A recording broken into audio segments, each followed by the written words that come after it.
Muy buenas noches, señores y señores. Bienvenidos al desarrollo de esta clase correspondientes a la materia de ciencias naturales. Un gusto poderles saludar a cada uno de ustedes. Bienvenidos. Buenas noches, licenciado. Freddy, ¿cómo está? Buenas noches. Un gusto saludarle. Bienvenido. Buenas noches. ¿Cómo está, Buenas compañera? noches. No Sí, está aquí. licenciado, buenas noches. Buenas noches, compañera. Buenas noches. Hay una compañera que me acaba de saludar que solo está con iPhone. Tiene que estar, ya saben, con nombre y apellido, si no, no pueden continuar en clase. Licenciado, lo que pasa es que yo he intentado, pero no sé dónde ponerlo acá en Zoom, disculpe. Eh, no sé cómo configurarlo, tendría que hacer desde la computadora. Le dicen, voy a tratar de solucionarlo esto. Soy Jenny Shakai. Dígame su nombre. Jenny con Y al último, Shakai. Shakai, con Y. Sí, sí, con I, sí, con I al último. Solo con I, No con ¿no? la. Sí, solo con I. Ya no sé si está bien ahí el nombre, deme bien. Con K, licenciado, con K. Ay, ay, ay, ay, ay, ay. Y por si, disculpe, lo que pasa es que todavía no le agarro bien esto del Yo de vuelta no le Zoom. agarro bien su apellido. Lic- A ver, Jenny, sí, licenciado, sí, así está bien. Muchas gracias. Ya, pero ahí están. Por favor, traten de tenerle bien. Ahí, por favor, ya saben, para ingresar tienen que tener sus dos nombres o su nombre y su apellido, por lo menos. Y recuerden que esto siempre le están tomando periódicamente los compañeros administrativos, le están tomando asistencia. Así que, por favor, si es necesario que ustedes tengan nombre y apellido para que los puedan identificar. Eso como una recomendación. Gracias, licenciado. Licenciado, buenas noches, licenciado, buenas noches con los compañeros. ¿Cómo están? Buenas noches, mi estimado compañero. Un gusto poderle saludar. Bienvenido, compañero Carlitos. Un gusto, un fuerte abrazo. Bienvenido. Gracias, igualmente. Gracias. Iniciamos el desarrollo de las actividades correspondientes a la materia de ciencias naturales y vamos a continuar hablando sobre la evolución de las especies. Habíamos estado viendo ya en la clase anterior un poco de introducción y vamos a ver a continuación del tema que habíamos estado tratando en la clase anterior, vamos a ver las pruebas de la evolución. ¿Cuáles son las pruebas de la evolución? Habíamos visto ya, incluso habíamos visto la teoría de la evolución de las especies de Charles Darwin. Habíamos visto el nuevo darwinismo también que se lo desarrolló y aquí vamos a ver un poco más de una serie de pruebas de vestigios en los cuales se basaron todas estas teorías acerca de la evolución de las especies, cómo fuimos evolucionando a la par con el desarrollo también de la litosfera de nuestro planeta, eso quiere decir la parte de tierra, nuestros continentes, el piso submarino y las porciones de agua que posteriormente perdón, se transformarían en los océanos, cómo se fueron adaptando y transformando, y obviamente todos los seres, como también los seres vivos, las especies, como también tuvieron que adaptarse para poder evolucionar y poder supervivir o sobrevivir a todos estos cambios, muchos de ellos drásticos que se dieron en nuestro planeta. En este caso, Charles Darwin elaboró su teoría a partir de la observación de las especies en los diferentes ambientes y en el estudio de los restos fósiles. Desde entonces, los diversos científicos que han estudiado la evolución han tenido que encontrar pruebas que justifiquen sus teorías. El reconocimiento de fósiles guía en un estrato nos permite conocer características como la edad del estrato o el clima del período en el que se formó. Las principales pruebas de la evolución con las que contamos actualmente son las que vamos a ver a continuación y vamos a describir. La primera, el registro fósil. Es una, obviamente, de las pruebas en las cuales, obviamente, se sustentan la mayoría de los estudios científicos. El registro fósil es el estudio de los fósiles ha permitido saber las características de especies que dejaron de existir por uno o algún otro motivo que habíamos visto a continuación. Aquí podemos ver un registro fósil, posiblemente de un caracol algún tipo de molusco, algún tipo de animal, obviamente que de acuerdo a sus características debió habitar en algún tiempo atrás y que obviamente con los estudios lo de los pechados radiactivos y de otras características más podemos identificarlo, qué es lo que pasó, por qué, qué es lo, de qué se alimentaba, por qué falleció, por qué murió y otras características más. Otra de las características es el cambio de hábitat. ¿Cuáles son las características? Y vamos a ver. Su hábitat cambió y como no estaban bien adaptados al nuevo hábitat, se extinguieron. Esa puede ser una causa. Evolucionaron y dieron lugar a otras especies. Cuando evolucionaron, las especies que se quedaron atrás necesariamente tienen que morir para dar paso a las nuevas especies. Otra de las características es la anatomía comparada. Cuando hablamos de anatomía, significa que es el estudio del cuerpo como tal. Y cuando vamos a comparar entre diversas especies las características de su anatomía, de su estructura. Todos los seres vivos actuales estamos emparentados en mayor o menor grado. Eso dice la ciencia. En anatomía comparada distinguimos tres tipos de órganos. Tenemos la función. En este sentido, nosotros podemos ver, aquí nosotros tenemos las extremidades de tres animales. Tenemos del murciélago, tenemos de la ballena y tenemos del ser humano. Cada uno tiene su estructura diferente, pero al mismo tiempo tienen características similares. Por ejemplo, el del murciélago, la estructura de su extremidad, obviamente nosotros vemos, tienen determinadas características en cuanto a su formación, pero su función obviamente es diferente. Acá el resto sirve para volar.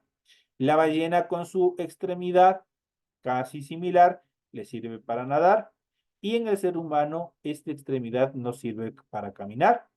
Si nosotros podemos ver las estructuras de los huesos, obviamente tanto del murciélago como del ser humano, si nosotros comparamos, tienen una estructura bastante parecida, excepto por las falanges de los dedos, que obviamente en el murciélago tiene una función diferente y por ende han desarrollado un cambio. Si nosotros vemos en el ser humano, el hueso principal obviamente tiene determinada característica. Los segundos huesos que forman las muñecas o que están estructuradas las muñecas también están conformados por dos huesos, como ustedes pueden observar. Pero las falanges, los dedos, los huesos que están estructurados o construyendo la mano, estructurando la mano en el ser humano cambia totalmente. Lo mismo sucede con la ballena. Es lo que hace la anatomía comparada. Comparar determinadas partes, determinadas estructuras entre varios especímenes para poderlos comparar si son iguales, si son diferentes, qué nivel de proximidad tienen uno con otro y qué nivel de diferencia tienen unos con otros. En cuanto a los órganos homólogos, ¿qué son los órganos homólogos? Son órganos de especies diferentes que presentan la misma estructura, pese a ser utilizados para funciones distintas, como lo que habíamos visto anteriormente entre el murciélago, la ballena y el ser humano. Son órganos homólogos las extremidades anteriores de estos organismos. En cuanto a los órganos análogos, por el contrario, son órganos de especies diferentes que tienen distintas estructuras, pero una forma similar, ya que son utilizados para la misma función. Por ejemplo, las aletas de la ballena de un pez óseo son órganos análogos. Ahí vamos a ver más adelante comparando todas estas especies, que es importante. Aquí, por ejemplo, tenemos la extremidad de una ballena y del pez óseo, si ustedes pueden ver. Ambas tienen la función de nadar, pero si nosotros vemos prácticamente la estructura ósea de la ballena con el pez óseo, no tienen nada que ver, tienen estructuras totalmente diferentes, pero su función es la misma, sirven para nadar. Esos son justamente los órganos análogos de los cuales habíamos estado hablando. En cuanto a los órganos vestigiales, ¿qué son los órganos vestigiales? Son estructuras que ya no se utilizan y que a lo largo de la evolución de una especie han quedado atrofiadas. Los órganos vestigiales son reminiscencias estructurales de órganos que eran antes útiles en los antepasados de una determinada especie. Otra de las características que son importantes dentro de la evolución de las especies es la embriología comparada. Cuando hablamos de embriología, nos referimos al embrión. ¿Qué es el embrión? Prácticamente es el que es la mórula es la evolución para formación, la primera etapa de la formación del feto. Esa es el embrión. ¿Qué es lo que hace la embriología comparada? Al igual que desarrolla la anatomía comparada, ¿qué es lo que hace? Comparar. En este caso vamos a comparar embriones de diferentes especies. Y es lo que nosotros vamos a ver a continuación. La embriología en los animales es la reproducción sexual, desde la fecundación hasta el nacimiento del nuevo individuo. El embrión va sufriendo una serie de cambios. La rama de la biología que se encarga del estudio de estos cambios es la embriología. Y vamos a ver, ¿qué es lo que pasa? En la embriología comparada vamos viendo que mientras más se acorta en el tiempo del proceso de desarrollo del embrión, obviamente más cerca estamos de emparentados unos con otros. Y dentro de ellos vamos a ver aquí los embriones, el desarrollo del embrión de un pez, el desarrollo del embrión de un ave, el desarrollo del embrión de un chimpancé y el desarrollo del embrión de un ser humano. Vamos a ver, tenemos tres etapas fundamentales. Vamos a ver cuál estamos más próximos en emparentamiento de acuerdo a la embriología comparada. El embrión del pez, el embrión del ave, del chimpancé y del ser humano, en la primera etapa tienen una característica casi similar. Si ustedes pueden observar, los cuatro tienen características bastante parecidas. En la siguiente etapa, en la segunda etapa del desarrollo del embrión, ya vamos viendo quién va cambiando totalmente de características y se va alejando del emparentamiento. Por ejemplo, del pez, nosotros vemos que en la segunda etapa ya tiene casi ya una característica parecida a lo que es el pez.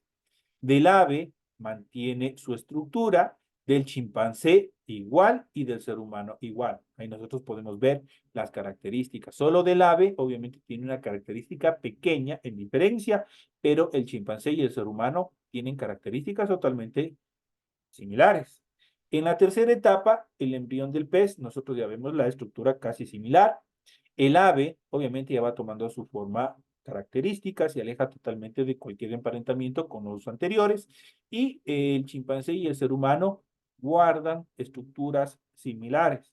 Eso quiere decir que de acuerdo a la embriología comparada con relación a las especies, el hombre obviamente tiene un mayor acercamiento o emparentamiento justamente con este tipo de homínidos. Entonces, ¿qué es lo que hace la embriología comparada? Es simplemente ir comparando en función de la evolución de los embriones.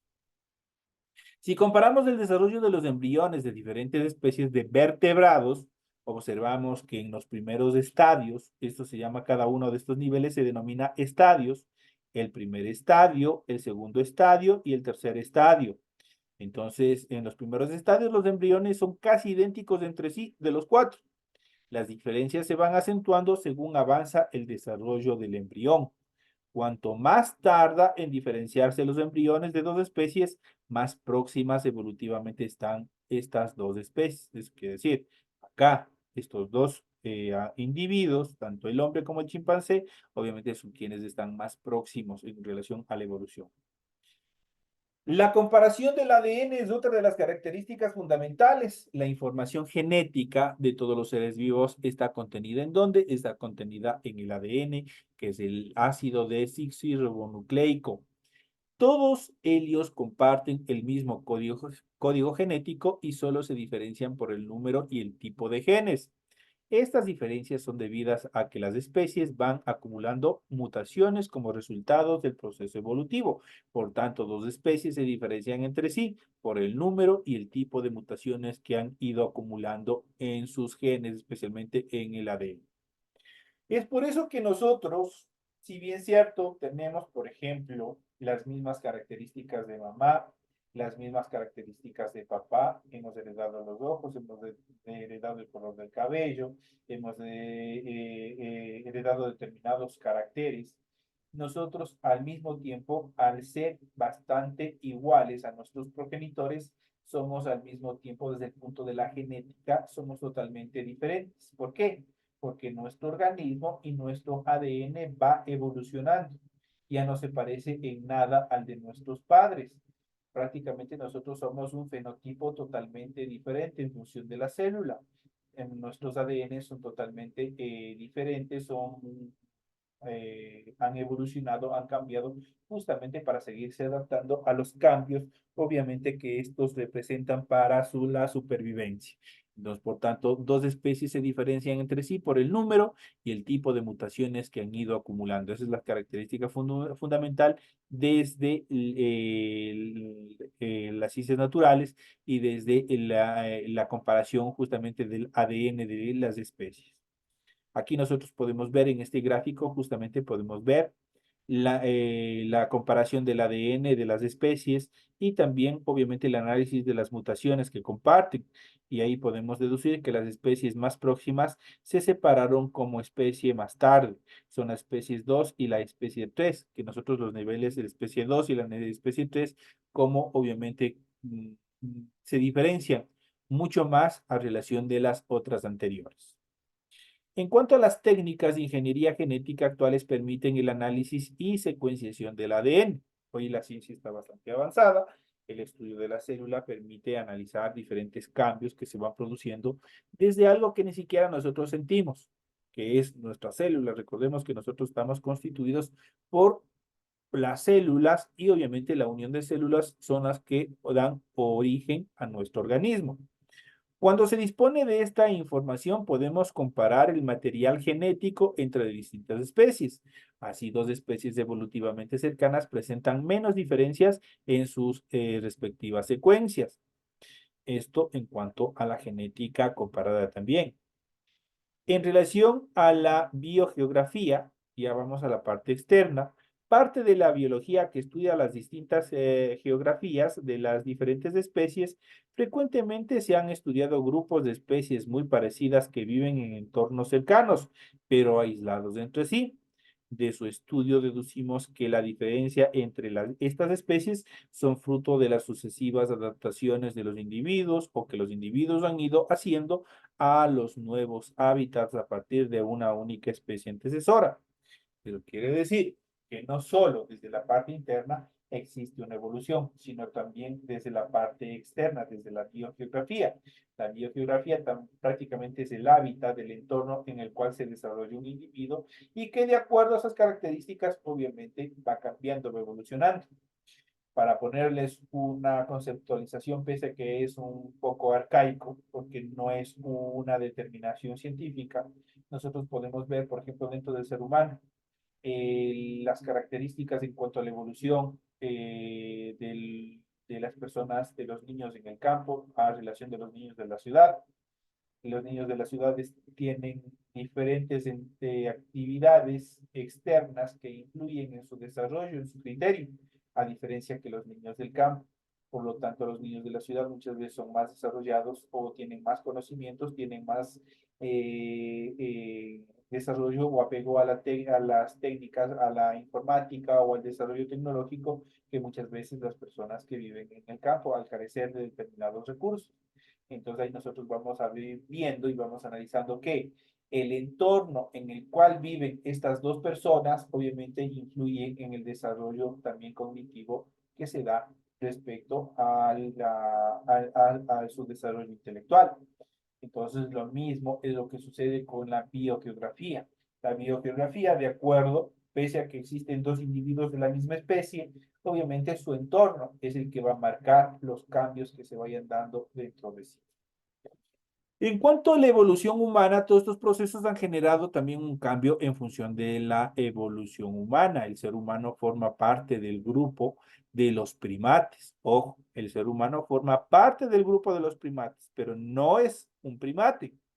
Forma parte, se ha dividido, junto al orangután en su determinación técnica científica para las ciencias naturales, que es el Pongo SP, el gorila SP, el chimpancé, Pan SP, partimos un antepasado común y una serie de particularidades.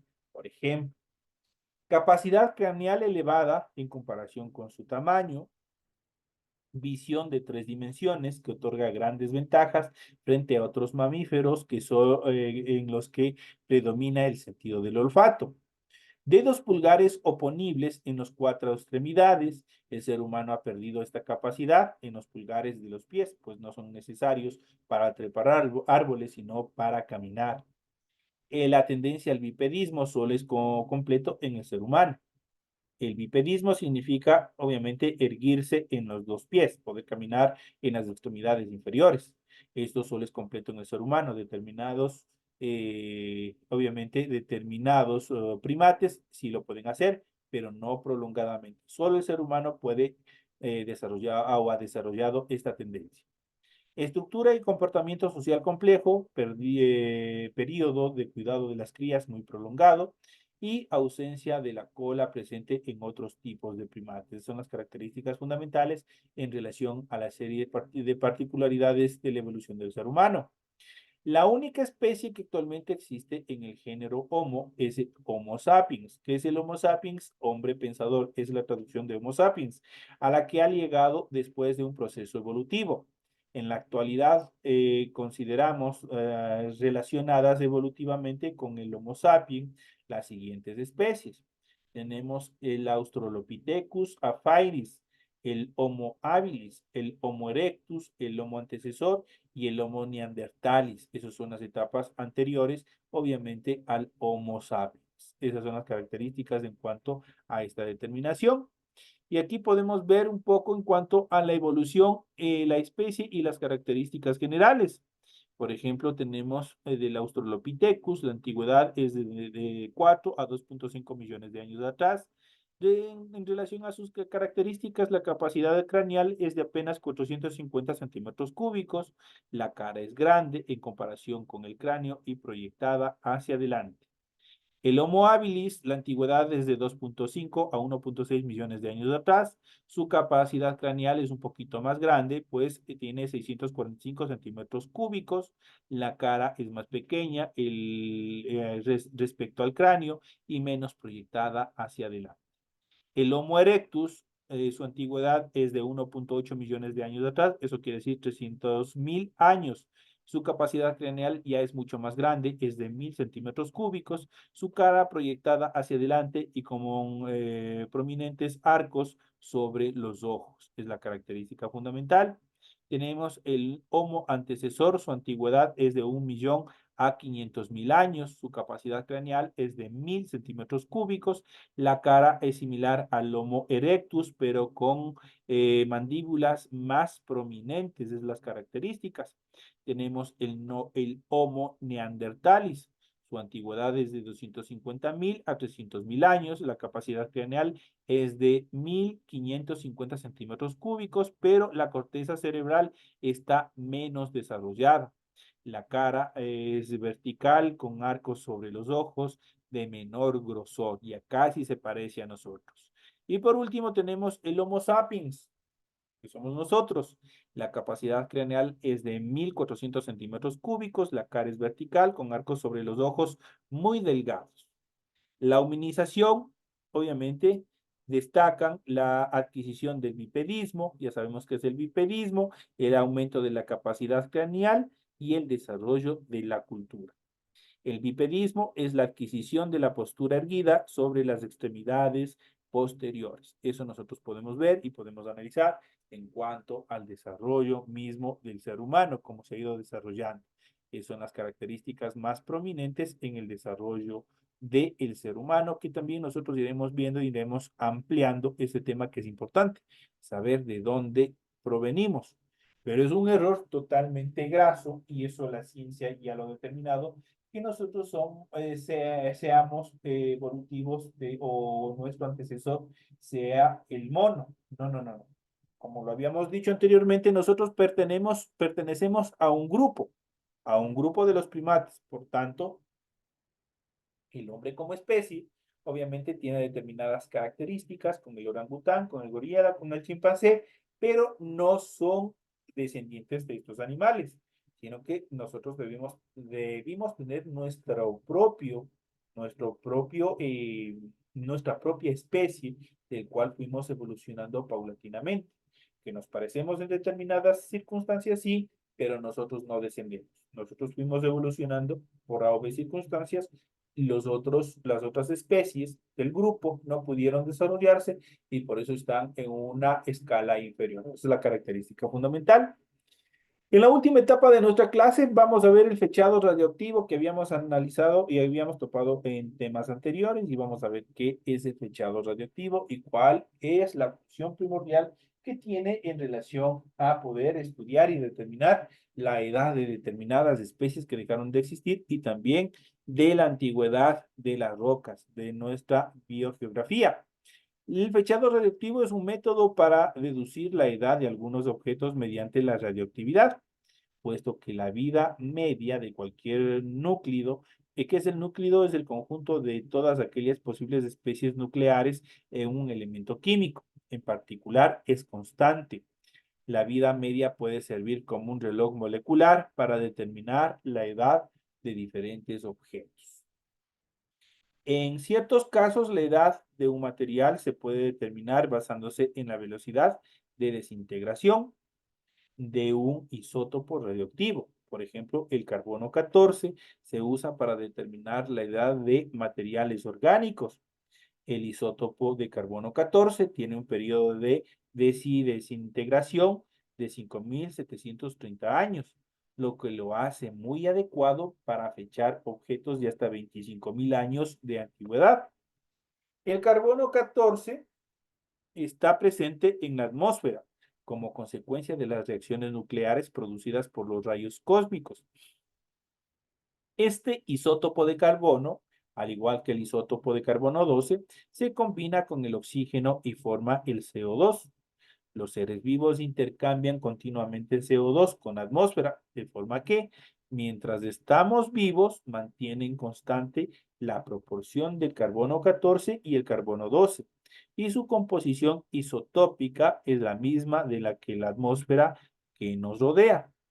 En cada gramo de carbono de nuestro cuerpo hay suficiente carbono 14 para que se produzcan o que se produzcan 15 emisiones por minuto. Cuando se muere, cesa este equilibrio y la desintegración del carbono 14 no es compensada por el carbono atmosférico existente. En consecuencia, la cantidad del carbono 14 o C14, como ustedes pueden observar, la va disminuyendo con el tiempo, por lo que basta medir el número de desintegraciones que se producen para determinar la fecha exacta en que murió un determinado organismo. Entonces ahí nosotros podemos ver la importancia que representa justamente el carbono 14 en el fechado radioactivo.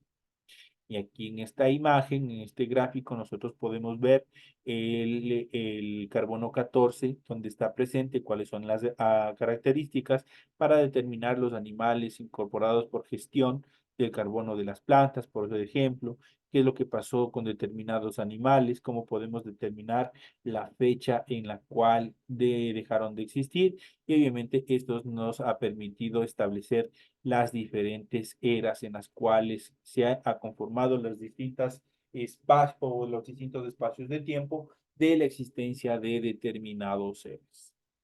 Estas son las características principales que nosotros hemos ido viendo en el desarrollo de la presente clase. Hemos ido tocando una serie de temas en cuanto a la evolución mismo de las especies. Hemos visto la evolución humana, hemos visto en relación a los diferentes niveles de comparación que ha desarrollado la biología para poder estudiar a los animales desde su punto de vista, desde la anatomía comparada, desde la biología comparada, para ver el grado de similaridad o de familiaridad o de emparentamiento que nosotros tenemos con determinados seres humanos, con determinadas especies que existen en nuestro planeta. Entonces, es lo que ha estudiado la ciencia y ha creado la ciencia para desarrollar un nuevo conjunto de técnicas que permiten estudiar a cada una de las especies, poderlas agrupar en grupos, valga la redundancia, en grupos, y obviamente de esa manera generar una mejor estructuración y un mejor estudio de cada una de las especies que existen en nuestro planeta. ¿Qué les obligó a desaparecer? Otras evolucionaron y permanecieron en el tiempo y así sucesivamente, qué es lo que va suscitando. Nosotros como especie, al igual que nuestro planeta, no estamos estáticos. Al estar compuestos por materia y energía, nosotros vamos evolucionando, vamos cambiando, al igual que nuestro planeta. En un momento dado, de acuerdo a teorías científicas, obviamente se supone que en un determinado momento se generará una nueva extinción masiva. Y obviamente, así como las cuatro anteriores que ha tenido nuestro planeta Tierra, pondrán fin de pronto otra vez a un 98 o un 97% de todas las especies. Y es posible que nosotros como humanos también desaparezcamos en un determinado tiempo en el futuro. Pero obviamente esto obviamente nos invita a seguir estudiando, a seguir revisando, a ver qué es lo que ha pasado y qué es lo que nos puede pasar en un futuro inmediato. Para eso es importante estudiar todas estas actividades que en un determinado momento se transforman también en historia de las especies, qué es lo que vivieron anteriores a nosotros y que obviamente por diferentes circunstancias dejaron de existir, pero otras evolucionaron y permanecieron en el tiempo. Dentro de ellos, el ser humano, el Homo sapiens, dentro de la división de la evolución humana. Señores y señores, de esta manera llegamos a la parte final del desarrollo de la presente clase. Ha sido un gusto haber compartido con ustedes el desarrollo de la presente actividad académica. Espero que haya sido de bastante interés para cada uno de ustedes. Les deseo que tengan una feliz noche, que tengan un feliz resto de semana, que disfruten del feriado y nos estaremos viendo hasta la próxima clase. Buenas noches, licenciado, muchas gracias. Gracias, licenciado. Hasta mañana, licenciado.